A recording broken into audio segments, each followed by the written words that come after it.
오늘 우리는 쇼펜하우어라는 위대한 철학자의 지혜를 만나볼 거예요. 그는 우리에게 홀로 강해지는 법을 알려줍니다. 바쁜 세상 속에서 잠시 멈춰서서 나 자신을 돌아보는 시간을 가져보는 건 어떨까요? 그의 이야기가 여러분의 마음을 따뜻하게 위로하고 또 단단하게 만들어줄 거예요. 그럼 쇼펜하우어가 밝히는 홀로 성장하는 세 가지 방법을 함께 알아볼까요? 첫 번째, 모든 것을 다 드러내지 마세요. 사람들에게 당신의 모든 것을 보여줄 필요는 없습니다. 우리는 때로 너무 솔직해서 상처받기도 합니다.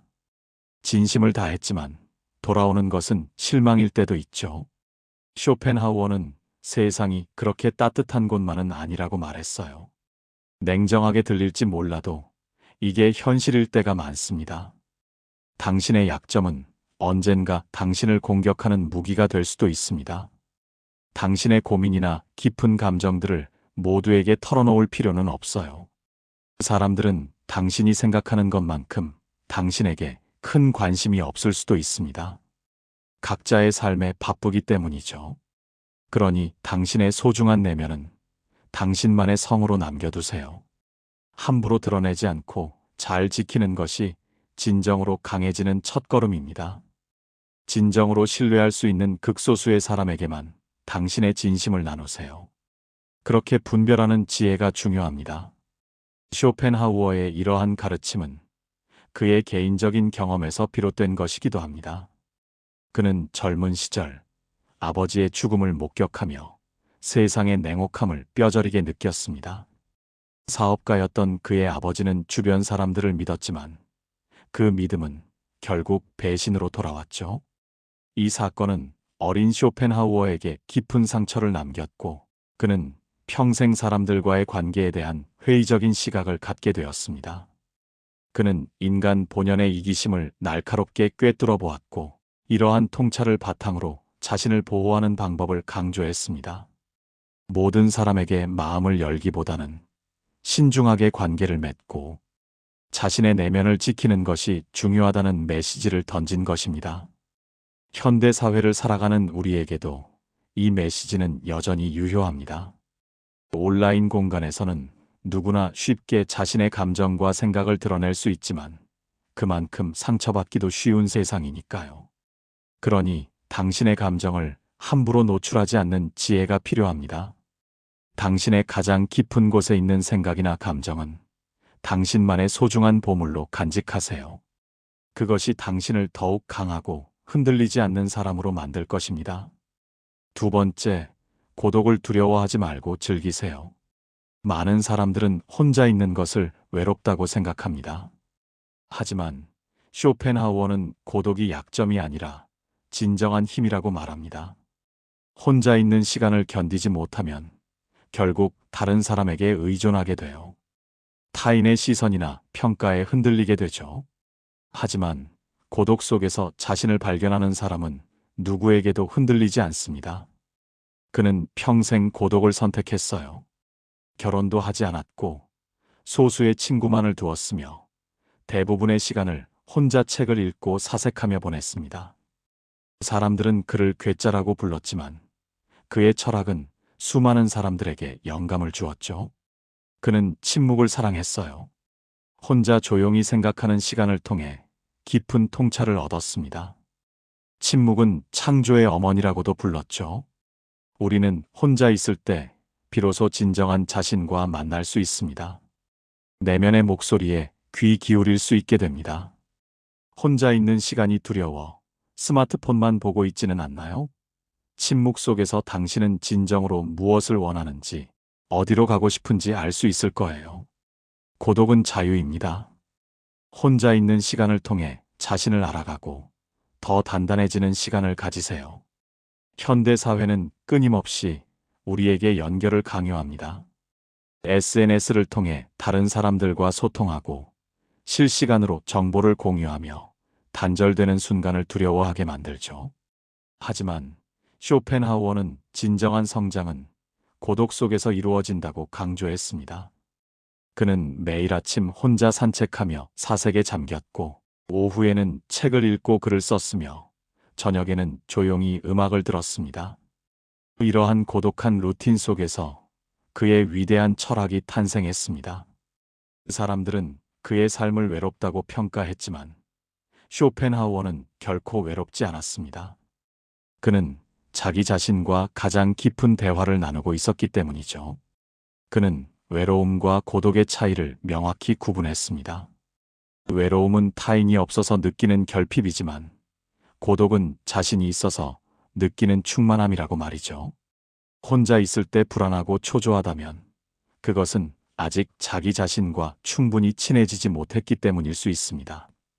고독은 우리가 내면의 소리에 집중하고 세상의 소음에서 벗어나 진정한 자아를 발견할 수 있는 소중한 시간입니다. 이 시간을 통해 당신은 어떤 외부적인 상황에도 흔들리지 않는 내면의 평온함을 얻을 수 있습니다. 혼자만의 시간을 통해 당신의 생각과 감정을 정리하고 당신의 가치관을 확립해 나가는 것. 이것이야말로 진정한 독립이자 성장의 핵심입니다.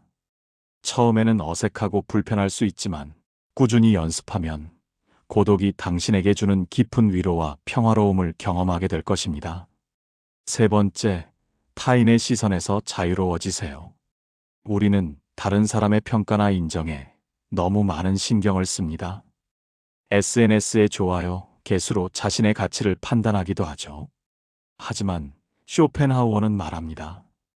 그 모든 것은 환상일 뿐이라고요.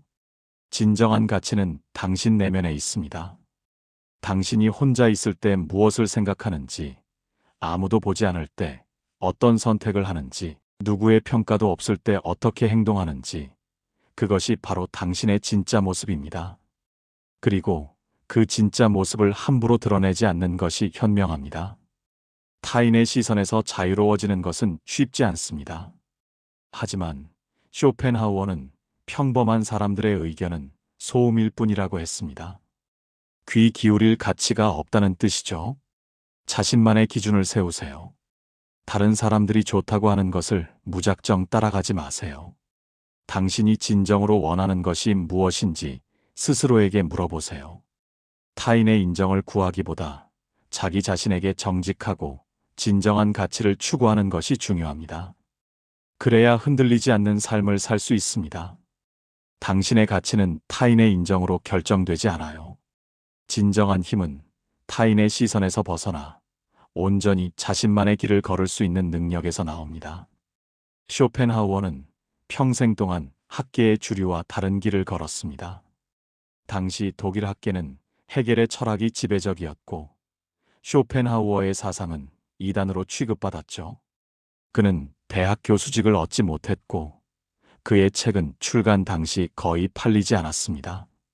사람들은 그의 철학을 너무 비관적이고 냉소적이라고 비판했습니다. 하지만 그는 개의치 않았습니다. 진리는 다수의 동의로 결정되는 것이 아니라 시간이 지나면 그 가치가 드러날 것이라고 확신했기 때문입니다. 그의 예상은 정확했습니다. 그가 죽은 후 니체, 프로이트, 융, 비트겐슈타인 등 수많은 사상가들이 그의 철학에서 깊은 영향을 받았습니다. 지금도 전 세계의 독자들이 그의 책을 읽으며 위로와 통찰을 얻고 있죠. 그의 삶은 진리는 처음에는 조롱받고 다음에는 격렬히 반대당하고 마침내 자명한 것으로 받아들여진다는 그의 말을 증명했습니다. 당장의 인정이나 인기에 연연하지 않고 오직 진실과 자신의 내면의 기준에 따라 살아가는 것. 이것이 바로 쇼펜하우어가 우리에게 보여준 가장 강력한 메시지입니다. 당신도 주변 사람들의 의견에 따라 이리저리 흔들리고 있지는 않나요?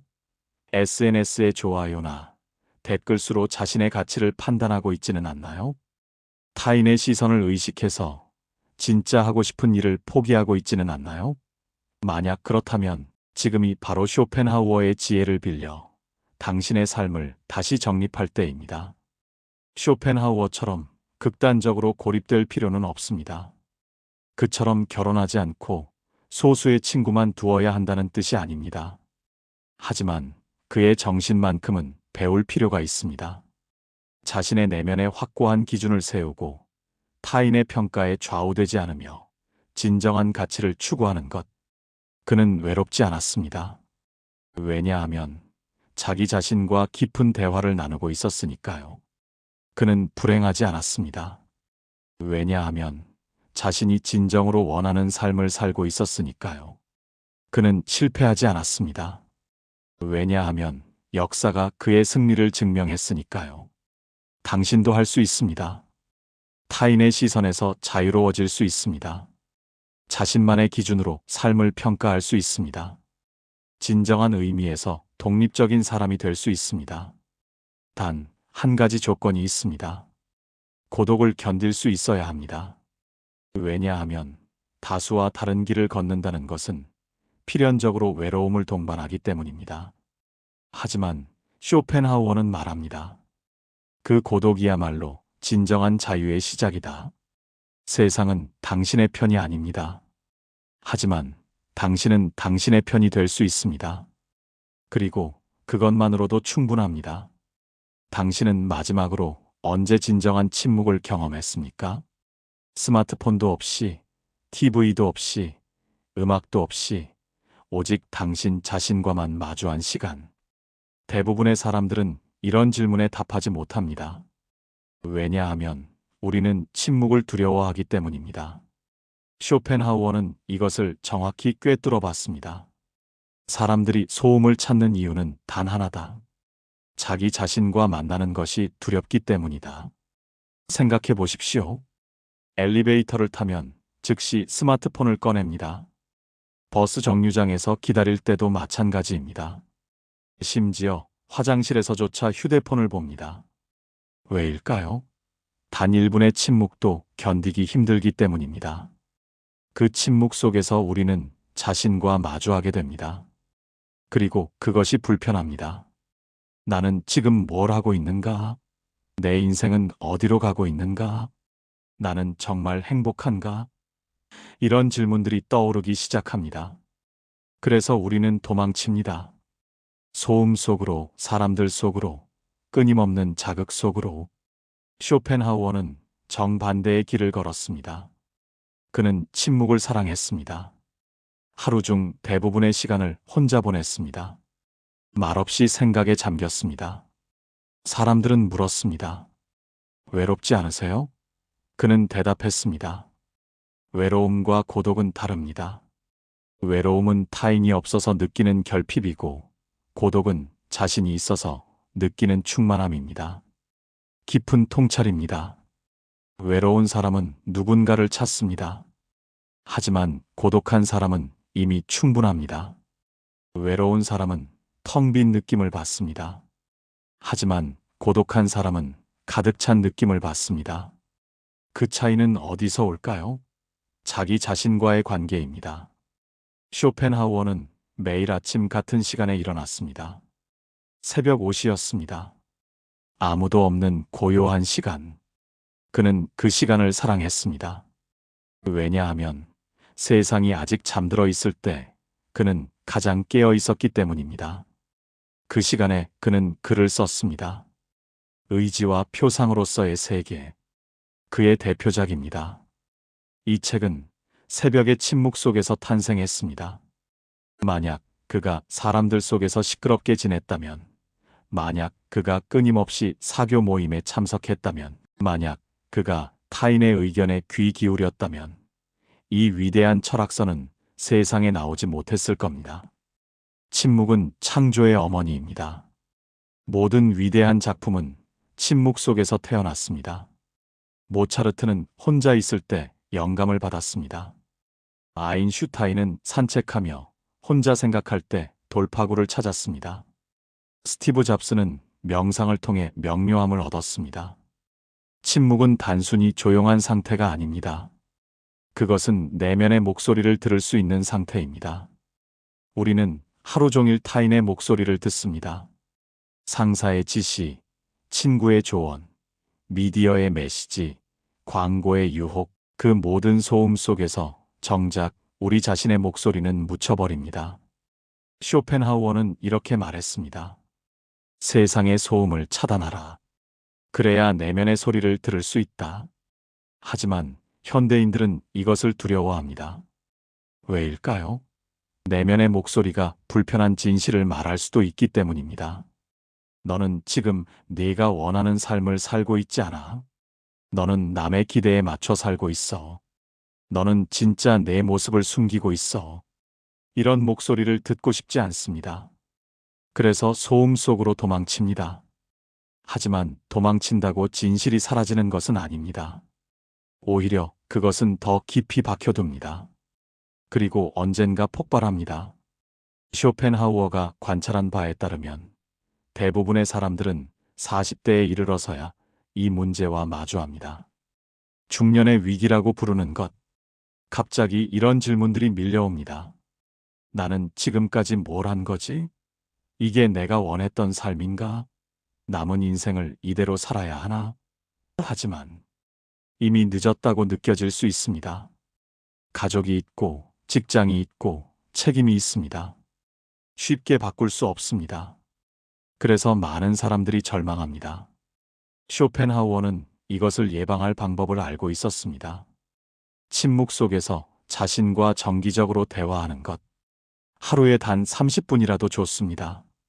아무것도 하지 않고, 아무것도 보지 않고, 아무것도 듣지 않고, 그냥 자신과 함께 있는 것. 처음에는 어색할 겁니다. 불편할 겁니다. 지루할 겁니다. 하지만 계속하십시오. 며칠이 지나면 변화가 시작됩니다. 잡념이 줄어듭니다. 마음이 고요해집니다. 그리고 어느 순간 내면의 목소리가 들리기 시작합니다. 그 목소리는 당신이 진정으로 원하는 것을 알려줍니다. 당신이 두려워하는 것을 드러냅니다. 당신이 바꿔야 할 것을 가르쳐 줍니다. 쇼펜하우어는 이것을 내면의 지혜라고 불렀습니다. 모든 사람은 이 지혜를 가지고 태어납니다. 하지만 대부분의 사람들은 평생 그것을 발견하지 못합니다. 왜냐하면 그들은 결코 침묵하지 않기 때문입니다. 생각해 보십시오. 당신이 중요한 결정을 내려야 할 때 친구들에게 물어봅니까? 인터넷에서 검색합니까? 책을 읽습니까? 이 모든 것들이 도움이 될 수 있습니다. 하지만 가장 중요한 답은 당신 안에 있습니다. 쇼펜하우어는 평생 중요한 결정을 혼자 내렸습니다. 대학 교수가 되지 않기로 한 결정, 결혼하지 않기로 한 결정, 프랑크푸르트에 정착하기로 한 결정. 모두 침묵 속에서 내린 결정들입니다. 그리고 그는 후회하지 않았습니다. 왜냐하면 그것은 타인의 조언이 아니라 자신의 내면에서 나온 결정이었기 때문입니다.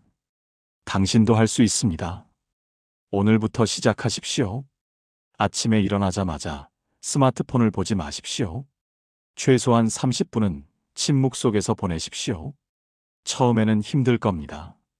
손이 자꾸 휴대폰으로 갑니다. 무언가 확인해야 할 것 같은 불안감이 밀려옵니다. 하지만 참으십시오. 그 불안감은 중독 증상일 뿐입니다. 며칠만 지나면 사라집니다. 그리고 그 자리에 고요함이 찾아옵니다. 쇼펜하우어는 또 다른 침묵의 형태를 강조했습니다. 그것은 바로 기대하지 않는 침묵입니다. 사람들에게 너무 많은 것을 기대하지 않고 그저 있는 그대로 받아들이는 마음의 침묵을 의미합니다. 기대는 실망을 낳고 실망은 분노를 낳습니다. 그리고 분노는 당신을 파괴할 수 있습니다. 쇼펜하우어는 이러한 감정의 소용돌이에서 벗어나기 위해 세상과 사람들에게 일정 거리를 두는 지혜를 가르쳤습니다. 그는 어머니와의 관계에서도 많은 것을 깨달았습니다. 쇼펜하우어의 어머니인 요한나 쇼펜하우어는 유명한 살롱을 운영하며 문인들과 예술가들을 만나는 화려한 사교계의 중심에 있었습니다. 하지만 아들인 아르투어에게는 냉담했습니다. 아들의 철학을 이해하려 하지 않았고 심지어 아들과의 관계를 끊어버리기까지 했습니다. 친어머니조차 이럴진데 다른 사람들은 오죽하겠습니까? 쇼펜하우어는 이러한 경험을 통해 혈연도, 우정도, 사랑도 결국은 조건부일 수 있다는 냉정한 현실을 직시하게 됩니다. 그는 세상을 증오하지 않았습니다. 단지 현실을 있는 그대로 받아들였을 뿐입니다. 세상은 원래 이런 곳이다. 내가 바꿀 수 없다면 내가 적응해야 한다. 이것이 그의 철학이었습니다. 그래서 그는 자신만의 확고한 루틴을 만들었습니다. 매일 아침 같은 시간에 일어나 글을 쓰고, 오후에는 정확히 같은 코스로 산책을 하며 사색하고, 저녁에는 음악을 듣거나 책을 읽었습니다. 사람들은 그를 괴짜라고 했지만 그는 개의치 않았습니다. 왜냐하면 그는 자신의 삶을 스스로 통제하고 있었기 때문입니다. 이러한 쇼펜하우어의 삶의 방식은 현대인들에게도 중요한 교훈을 줍니다. 첫째, SNS의 환상에서 벗어나십시오. 사람들이 올리는 게시물은 그들 삶의 극히 일부에 불과합니다. 행복한 순간만 골라서 보여주는 것이죠. 하지만 우리는 그것을 그 사람의 삶 전체로 착각하고 자신과 비교하며 불행해집니다. 쇼펜하우어가 살았다면 분명히 말했을 겁니다. 그들의 삶도 당신의 삶만큼이나 불완전하다. 속지 마라. 둘째, 타인의 평가에 흔들리지 마십시오. 당신이 무엇을 하든 비판하는 사람은 언제나 존재합니다. 성공하면 시기하고 실패하면 비웃습니다. 조용히 있으면 무능하다고 하고 열심히 하면 오버한다고 하죠. 쇼펜하우어는 평범한 사람들의 의견은 소음일 뿐이다. 귀 기울일 가치가 없다고 단언했습니다. 셋째, 자신만의 확고한 기준을 세우십시오. 다른 사람들이 좋다고 하는 것을 무작정 따라가지 마십시오. 당신이 진정으로 원하는 것이 무엇인지, 당신의 내면의 목소리가 무엇을 말하는지 스스로에게 물어보십시오. 이 세 가지 교훈은 당신이 타인의 시선에서 자유로워지고 자신만의 길을 걷는데 큰 도움이 될 것입니다. 우리는 끊임없이 타인과의 관계 속에서 자신을 정의하려 합니다. 나는 누구의 아들이고 누구의 친구이며 어느 회사의 직원이다. 하지만 쇼펜하우어는 이러한 외부적인 관계에서 벗어나 순수한 나 자신을 직면하라고 조언합니다. 사회적 역할이나 관계가 아닌 오직 나 자신으로서 존재할 때 비로소 우리는 진정한 자유를 얻을 수 있습니다. 혼자 있는 시간은 바로 이 나를 만나는 시간입니다. 처음에는 이 시간이 불편하고 어색할 수 있습니다. 지금까지 한 번도 진지하게 자기 자신과 대화해 본 적이 없기 때문일 수도 있습니다. 하지만 용기를 내어 이 시간을 꾸준히 이어가십시오. 명상이나 글쓰기, 조용한 산책 등 자신에게 맞는 방법을 찾아보세요. 중요한 것은 외부의 모든 자극을 차단하고 오직 자신의 내면에 집중하는 것입니다. 이러한 과정을 통해 당신은 점차 자신을 이해하고 사랑하게 될 것입니다. 자신의 강점과 약점을 있는 그대로 받아들이고 자신만의 고유한 가치를 발견할 수 있습니다. 그리고 이 과정에서 얻게 되는 내면의 힘은 당신을 어떤 외부적인 어려움에도 흔들리지 않는 단단한 사람으로 만들 것입니다. 쇼펜하우어가 보여준 것처럼 혼자만의 시간을 통해 얻은 통찰은 위대한 창조의 원천이 될 수 있습니다. 당신도 당신만의 의지와 표상으로서의 세계를 만들어낼 수 있습니다. 그것이 거창한 철학서가 아니더라도 당신의 삶을 더욱 풍요롭고 의미 있게 만드는 강력한 힘이 될 것입니다. 지금 이 순간 당신을 둘러싼 모든 소음에서 벗어나 잠시 침묵 속으로 들어가 보십시오. 그곳에서 당신의 진정한 자아와 만나고 당신이 갈망하는 자유와 평온을 발견할 수 있을 것입니다. 망설이지 말고 오늘부터 당신만의 고독의 시간을 만들어 보세요. 그 시간이 당신의 삶을 근본적으로 변화시킬 첫걸음이 될 것입니다. 스스로에게 주는 가장 값진 선물은 바로 자기 자신과의 깊은 만남입니다. 이 만남을 통해 당신은 더욱 온전하고 행복한 사람이 될 수 있습니다. 쇼펜하우어가 우리에게 가르쳐준 지혜를 통해 당신도 고독 속에서 진정한 강함을 찾아 성장하시기를 진심으로 바랍니다. 당신의 내면의 소리에 귀 기울이고 자신만의 길을 걷는 용기를 가지세요. 그것이 바로 당신의 삶을 주체적으로 이끌어가는 가장 강력한 힘이 될 것입니다. 당신은 충분히 강하고 소중한 존재입니다. 이 사실을 잊지 마세요. 그리고 오늘부터 당신 자신을 위해 고독한 시간을 선물하세요. 당신의 삶이 더욱 깊어지고 풍성해질 것입니다.